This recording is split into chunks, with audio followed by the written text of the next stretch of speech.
Hello guys, तो अब हम जो डिस्कस करने जा रहे हैं बहुत इंपॉर्टेंट रिलेशन है एग्जामिनेशन पॉइंट ऑफ व्यू से।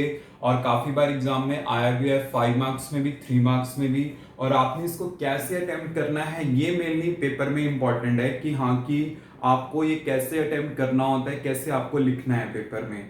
क्योंकि ना कई बार क्या करते हैं बच्चे, इसको इतने लार्जर मेथड से ड्राइव करके आते हैं और उसकी वजह से क्या होता है, मार्क्स तो उतने ही मिलते हैं, चाहे किसी ने शॉर्टकट किया, चाहे किसी ने क्या किया, लार्जर मेथड से किया है। बट ये होता है कि आपका टाइम बहुत सारा वेस्ट हो जाता है। तो प्लीज इसको कैसे अटेम्प्ट करना है, क्या क्या स्टेप्स उसमें फॉलो करने हैं, तो आप ये चीज ध्यान देना। क्लियर? तो अब जो मैं डिस्कस कर रहा हूं वो है lens maker formula.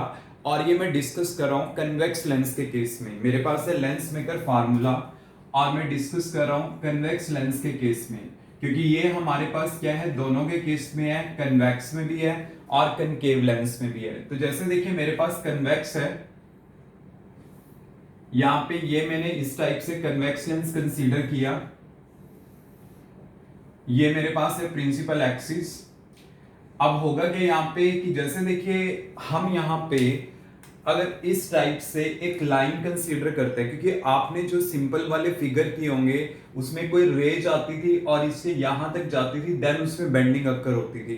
But reality में देखा जाए लेंस अगर इस टाइप से है तो रे को पहले कहां पे स्ट्राइक करना चाहिए, इस सरफेस पे, फिर उसमें बेंडिंग अक्कर होगी, फिर वो इस फेस पे एक्ट करेगी, फिर बेंडिंग अक्कर होगी। मतलब रिफ्रैक्शन जो यहां पे होता है लेंस के केस में, एक्चुअल में अगर हम देखें वो इस पॉइंट पे भी होता है और इस पॉइंट पे भी होता है, दोनों पॉइंट पे अक्कर होता है। और वही चीज हमने यहाँ पे अंडरस्टैंड करनी है।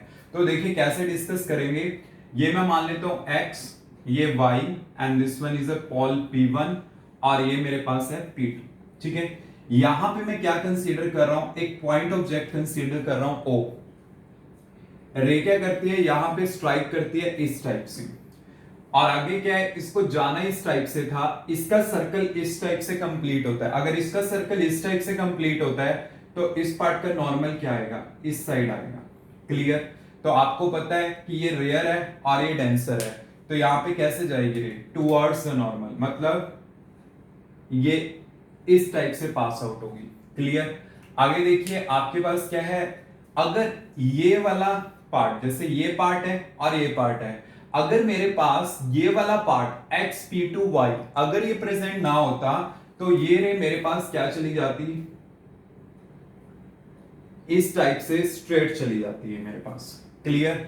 बट आपको पता है इसकी प्रेजेंस के कारण, सेकंड सरफेस की प्रेजेंस के कारण, क्योंकि अगर मैं इस पे नॉर्मल ड्रॉ करूंगा तो इसका सर्कल इस साइड है, तो इस पार्ट पे नॉर्मल हमारे पास क्या आएगा, इस टाइप से आएगा। क्लियर? तो वो कैसे बेंड कर जाएगी, इस टाइप से, अवे फ्रॉम द नॉर्मल। ठीक है, तो ये मेरे पास बनेगा।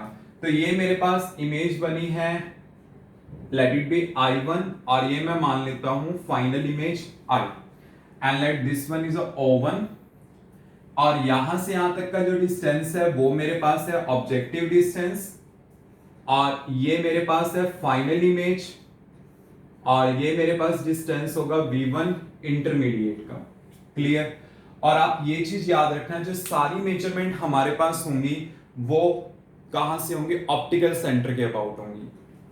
अब देखिए यहां पे मैंने क्या कंसीडर करना है, ये पॉइंट मैंने लिया है A और ये पॉइंट मैंने लिया है B, और यहां वाले इस का रिफ्रैक्टिव इंडेक्स μ1, इसका μ2 एंड देन अगेन क्या आ गया μ1 है।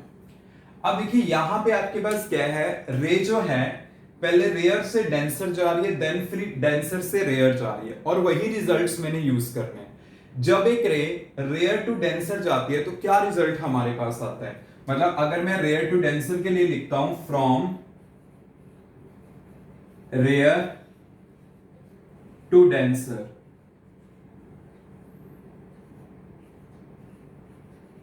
हमारे पास क्या होगा, फ्रॉम रेयर टू डेंसर होगा m1 by minus of u plus m2 by v equal to m2 minus m1 divide by r। ये फार्मूला होता है जब हम रेयर टू डेंसर जाते हैं। अब इस पे अप्लाई करना है for the first surface xp1y। तो पहले रे यहां से यहां गई, तो इसका इमेज कहां पे बन रहा है, फर्स्ट सरफेस का I1 पे बन रहा है, तो इसके लिए ऑब्जेक्टिव तो क्या होगा U, और इमेज क्या होगा मेरे पास V1 पे होगा।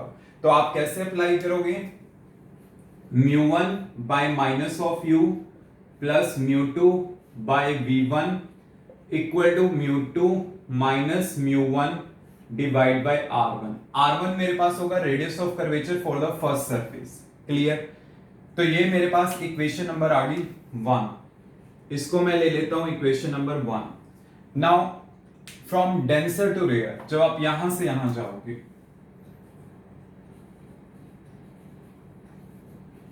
फ्रॉम डेंसर टू रेयर, अगर आप डेंसर टू रेयर जाते हो तब आपने क्या करना है, यहां पे इससे इस साइड जाना है आपने। तो यहां पे क्या होता है कि मैंने आपको बोला था आप ये वाला फार्मूला याद रखो, और डेंसर टू रेयर के लिए भी सेम ही होगा। जस्ट क्या करना है, 1 के प्लेस पे 2 और 2 के प्लेस पे 1।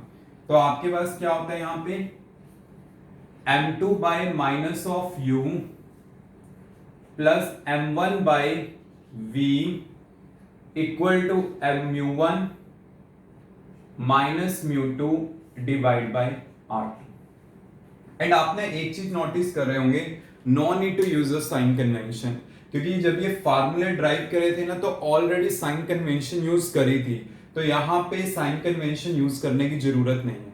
तो मेरे पास ये आ गया। अब आपने क्या करना है, यहां पे जो देखिए इसका इमेज मेरे पास ये बना था। फर्स्ट का जहां पे इमेज बनता है वो किसकी तरह एक्ट करता है, सेकंड के लिए ऑब्जेक्ट का काम करता है वो।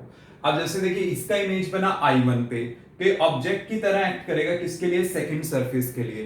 तो सेकंड सरफेस के लिए ऑब्जेक्टिव डिस्टेंस क्या होगा, v1, और फाइनल इमेज किस पे बनी है, v पे। तो आपके पास क्या होगा यहाँ पे μ2 बाय माइनस ऑफ u, मतलब यहां पे आ जाएगा v1, और यहां पे क्या होगा plus μ1 by v equal to क्या होगा यहाँ पे μ1 माइनस μ2 बाय r2। यहां पे चाहे r रहने देते, ठीक है, बाद में मैंने इसको r2 तो करना ही था। तो ये मेरे पास क्या आ गई, इक्वेशन नंबर 2 आ गई। अब अगर मैं इक्वेशन नंबर 1 और 2 से देखता हूं तो आपके पास क्या है यहां पे ध्यान से अगर हम देखें μ1 by minus of u μ2 by v1, अगर मैं ये वाला फैक्टर देखता हूं तो यहां पे ये चीज क्या है, पॉजिटिव है, और यहां पे ये क्या है, नेगेटिव है। तो आपस में क्या हो जाएंगे, कैंसिल आउट हो जाएंगे। अगर ये कैंसिल आउट हो जाएंगे तो हमारे पास क्या बचेगा, μ1 by minus of u plus μ1 by v equal to क्या आएगा, यहां से ये μ2 minus μ1 by r1 plus μ1 minus of μ2 divide by r2। मेरे पास ये आ जाएगा। अब मैंने क्या करना है, यहां से μ1 को कॉमन लेना है। जब मैं μ1 को कॉमन लेता हूं 1 upon minus of u plus 1 upon v, यहां पे ये आ जाएगा। और यहां पे आपने क्या करना है, पहले इसको ऐसे लिखा और यहां से माइनस कॉमन ले लिया, तो क्या होगा, यहां पे μ2 माइनस μ1 बाय r2, ये हमारे पास आ जाएगा। क्योंकि देखिए अगर आप माइनस कॉमन लेते हो तो ये वाला नेगेटिव हो जाएगा, ये पॉजिटिव हो जाएगा, तो मैंने वही चीज करी है। अब देखिए यहां पे क्या होगा आपके पास μ1 1 by V minus 1 by U क्या होता है 1 अपॉन एफ, मेरे पास ये आ जाएगा इक्वल टू क्या होगा, यहां से μ2 माइनस μ1 कॉमन ले लेता हूं, तो मैंने कॉमन ले लिया μ2 माइनस μ1, ये मैंने कॉमन लिया, यहां पे क्या आ जाएगा 1 upon r1 minus 1 upon r2, ये चीज आ जाएगी। क्लियर? अब देखिए यहां पे आपने क्या करना है, ये जो μ1 है वो इस साइड शिफ्ट कर दो, तो आपके पास क्या आ जाएगा 1 upon F equal to μ2 minus μ1 by μ1, हमारे पास ये आ जाएगा। जस्ट μ1 को मैंने यहां पे शिफ्ट किया है, then you will get this type of relation, और यहां पे आ जाएगा 1 upon r1 minus 1 upon r2। तो ये जो मेरे पास फार्मूला आया है this is known as a lens maker formula, इसे हम बोलते हैं लेंस मेकर फार्मूला, और ये कौन से केस में हमारे पास कन्वेक्स लेंस के केस में आया, ठीक है। तो μ2 याद रखना डेंसर का है और μ1 यहाँ पे किसका है, रेयर का है। अगर सपोज करो मैं कह देता हूं कि रेयर का मेरे पास क्या है 1, जैसे सपोज करो लेंस के सराउंडिंग में क्या है, एयर है, और इसका है म्यू, तो आपके पास यहाँ पे क्या बन जाएगा 1 अपॉन एफ, इसका मैंने कंसीडर किया म्यू माइनस 1, और इसका तो 1 ही हो गया, देन आपके पास ये रिलेशन आ जाएगा।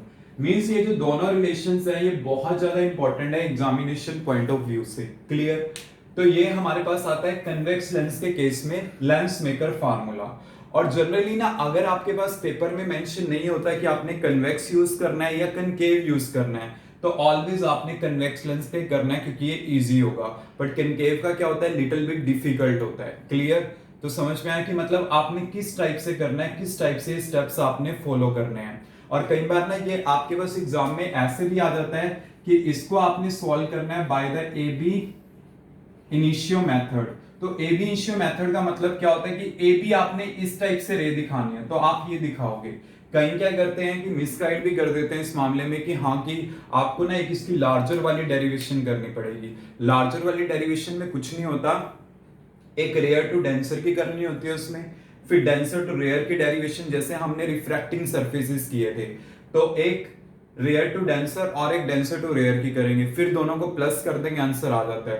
बट वो बहुत ज्यादा लेंथी डेरिवेशन हो जाती है और बहुत ज्यादा टाइम वेस्ट भी होता है। और अकॉर्डिंग टू एनसीईआरटी आपके सिलेबस में यही डेरिवेशन मेंशन है, तो आपने इसको इसी टाइप से क्या करना है, कंप्लीट करना है। क्लियर?